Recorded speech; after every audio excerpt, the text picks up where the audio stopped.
Bismillahirrahmanirrahim. Assalamualaikum warahmatullahi wabarakatuh. Saudaraku seiman yang dirahmati Allah, dalam video kali ini kami akan menyajikan video tentang hikmah yang diambil dari kisah wanita yang sangat cinta kepada Allah Subhanahu wa Ta'ala. Sudahkah kita tahu sosok wanita yang bernama Rabi'ah al-Adawiyah? Mari kita simak bersama kisahnya dan ambil hikmahnya dari kisah beliau berikut ini. Rabi'ah al-Adawiyah bernama lengkap Rabi'ah binti Ismail al-Adawiyah Bashrah. Beliau adalah tokoh sufi, wanita yang dijuluki Syahidatul Ishqil Ilahi, wanita yang syahid oleh kerinduan ilahi. Beliau lahir dan wafat di Basrah, Irak sekitar tahun 717 Masehi. Rabi'ah al-Adawiyah dijuluki sebagai sang ratu cinta. Beliau lahir dalam keadaan yang sangat miskin. Dikisahkan saking miskinnya, ketika beliau lahir tak ada kain untuk menyelimuti dirinya, tak ada minyak setetes pun untuk pemoles pusarnya, tak ada lampu untuk menerangi kelahirannya. Beliau adalah putri keempat, karena itu beliau diberi nama Rabi'ah. Akibat himpitan ekonomi yang menjerat, Rabi'ah pernah menjalani 3 profesi sekaligus, yaitu sebagai tukang penyeberang sungai dengan sebuah sampan yang sudah reot, pernah menjadi seorang penyanyi untuk menghibur orang, dan menjadi seorang budak belian. Tak banyak yang dapat diperbuat Rabi'ah di masa remajanya. Seorang wanita yang sejak kecil telah berusaha untuk bangkit berjalan meniti kehidupan dunia ini di atas kakinya yang masih rapuh. Perjalanan hidup Rabi'ah dipenuhi oleh duka berkepanjangan. Dia sudah ditinggalkan ayahnya sebelum mampu berjalan menapak jalan kehidupan dunia yang fana ini. Toha Abdul Baqi Surur dalam kitabnya Syakhsiyah As-Sufiyah menceritakan bahwa ayah Rabi'ah hanya meninggalkan sampan rapuh untuk menyeberangkan orang di sungai Dijlah. Tuntutan ekonomi memaksa diri Rabi'ah menjalani profesi yang paling rendah di hadapan manusia, dan suatu profesi yang dianggap paling bawah. Hidupnya yang malang selalu diliputi oleh kesengsaraan, terjerat dalam duka, terkurung dalam lara. Dalam menjalani hidup sebagai seorang budak, Rabi'ah senantiasa menjalaninya dengan penuh tabah dan sabar. Siang hari beliau menjalani hidup memenuhi kewajiban sebagai seorang budak.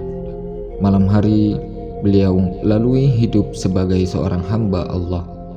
Dia sadar betul akan kedudukannya sebagai budak itu, dan dia juga sadar bahwa dia sebagai seorang hamba Allah. Rabi'ah sering menjerit walau tanpa suara, dan dia pun tak jarang menangis walau tanpa air mata. Duka Rabi'ah adalah duka bisu, dan penderitaannya tak pernah terkatakan. Rabi'ah merasakan suatu kesedihan yang sangat rahasia yang tak seorang pun mengetahui tentangnya. Sampai pada suatu saat Rabi'ah bertemu dengan seorang ulama sufi terkenal yang bernama Thauban. Sejak saat itu beliau memutuskan untuk menghentikan profesinya sebagai penyanyi. Dia sadar sekaligus insaf. Rabi'ah mulai membiasakan diri untuk bermunajat, berdoa mengeluhkan nasib kepada Allah Subhanahu wa Ta'ala. Dia yakin benar suatu ketika Allah akan senantiasa mendengar keluh kesahnya dan mendengarkan segala rintihan batinnya. Karena keyakinannya, dia mulai merasakan bahwa setiap malam ketika sedang bermunajat dan berdoa mengadukan nasibnya, seakan-akan ada yang berbisik, lirih sekali menyerupai desahan, "Jangan engkau bersedih hati, karena kelak orang-orang yang dekat denganku akan merasa cemburu melihat kedudukanmu." Tanpa sedikit pun ia sadari, ada sebuah perubahan dalam dirinya. Ia mulai tidak menghiraukan sekelilingnya. Ia tidak hirau dengan keadaan dan kondisinya. Ia merasakan ada sebuah tenaga yang membuatnya lebih merasakan akan hidup yang sebelumnya tak pernah ia rasakan. Di suatu malam, di tengah keheningan, kata-kata tulus keluar dari mulut Rabi'ah, seorang budak wanita, hingga majikannya merasa terharu. Rabi'ah memanjatkan sebuah doa dengan linangan air mata. "Ya Allah, Engkau Maha Tahu bahwa aku ingin selalu bersamamu. Hatiku sangat ingin berbakti kepadamu. Ya Allah, seandainya aku sendiri yang menentukan akan keadaanku, pasti sejenak pun aku tak ingin menghentikan baktiku kepadamu. Tetapi engkau telah menempatkan aku di bawah kemurahan hati orang lain. Esoknya majikannya memanggil Robi'ah. Wahai Robi'ah, aku telah memutuskan untuk memerdekakanmu. Seandainya engkau memutuskan untuk tetap tinggal di rumahku ini, tentu kami semua akan merasa gembira dan akan menemanimu sebagai seorang yang bebas dan merdeka.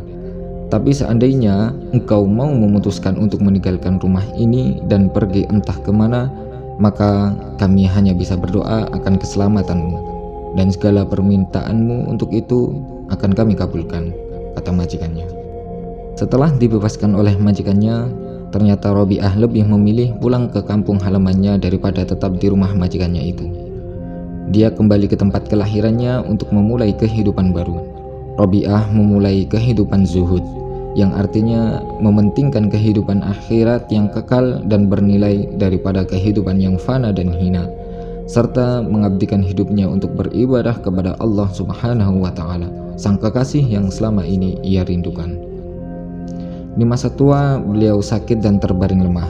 Beliau menolak pengobatan dari siapapun. Beliau mengatakan yang beliau butuhkan hanya penerimaan dari Allah Subhanahu wa Ta'ala akan salat dan amal ibadahnya.